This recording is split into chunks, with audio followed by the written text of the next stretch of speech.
Yang paling hebat sealam dunia dalam menantang takdir,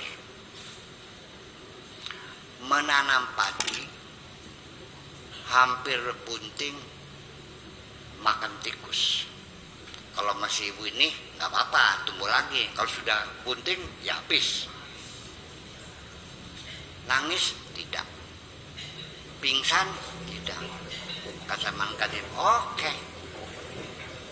Panggil traktor lagi, babat lagi, tanam lagi. Dia makan keong. Keong apa namanya itu? Keong emas. Oke. Traktor lagi, tanam lagi. Kena suntuk. Traktor lagi, tanam lagi. Kena kebanjiran. Traktor lagi, tanam lagi. Kekeringan. Sampai akhirnya jatuh miskin, habis semuanya, tinggal celana pendek saja. Semuanya habis. Setelah itu dia mati. Itulah orang yang paling berhasil menantang takdir. Karena dia dilahirkan ke alam dunia dengan tugas menanam padi yang tidak pernah jadi dilakoni sampai tekak mati. Hebat nggak?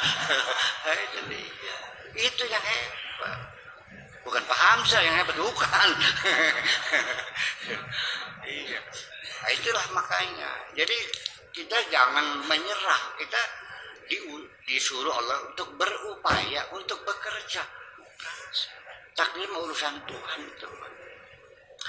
Ya, kita lanjutkan yang keempat, yaitu kita sebabnya kita tidak punya keberanian, lemah semangat, karena kita dalam hidup kita, masa lalu kita banyak penderitaan, kesulitan, kemiskinan, kurang makan, kegagalan, sampai melamar perempuan saja 5 kali ditolak.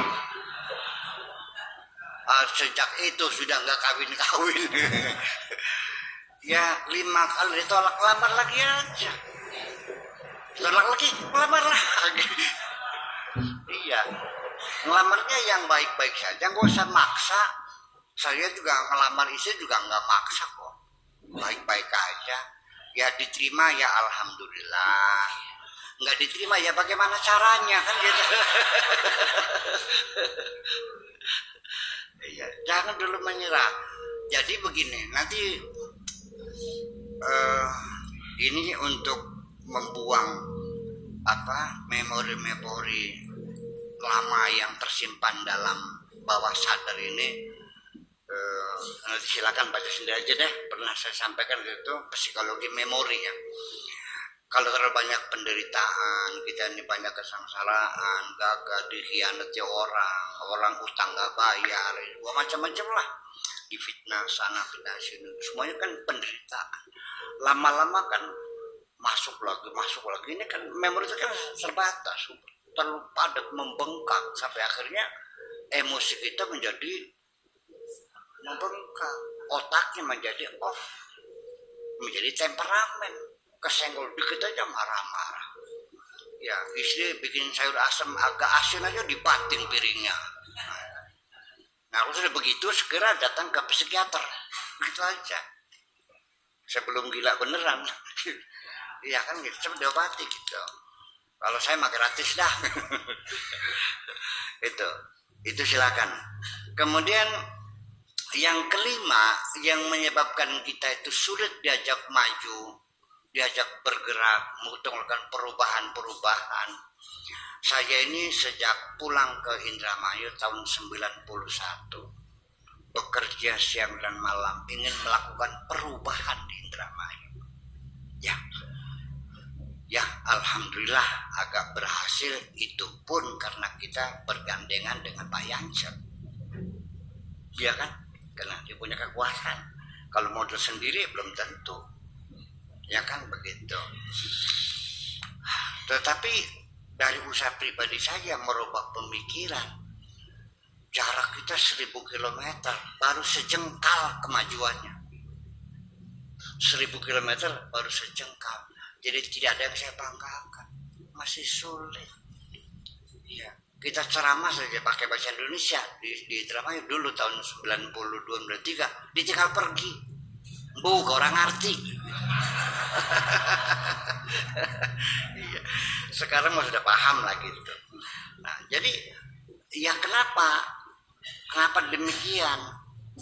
Nah, itu banyak hal bahwa yang menyebabkan kita ini sulit untuk diajak maju adalah karena seseorang itu memposisikan dirinya sebagai korban. Korban Orde Baru, korban Orde Lama, korban reformasi, korban apa lagi? Korban, ya bahasa korban lah. Ya. Jangan dianggap ringan. Begitu kita merasa sebagai pihak yang dikorbankan, itu bisa menjatuhkan semangat kita untuk bangun. Tetapi juga saya tidak menganjurkan balas dendam ya. Enggak, jangan. Kita berjiwa besar saja, ya udahlah. Bangun, kita bangkit lagi, jatuh lagi, bangun lagi, jatuh lagi, bangun lagi.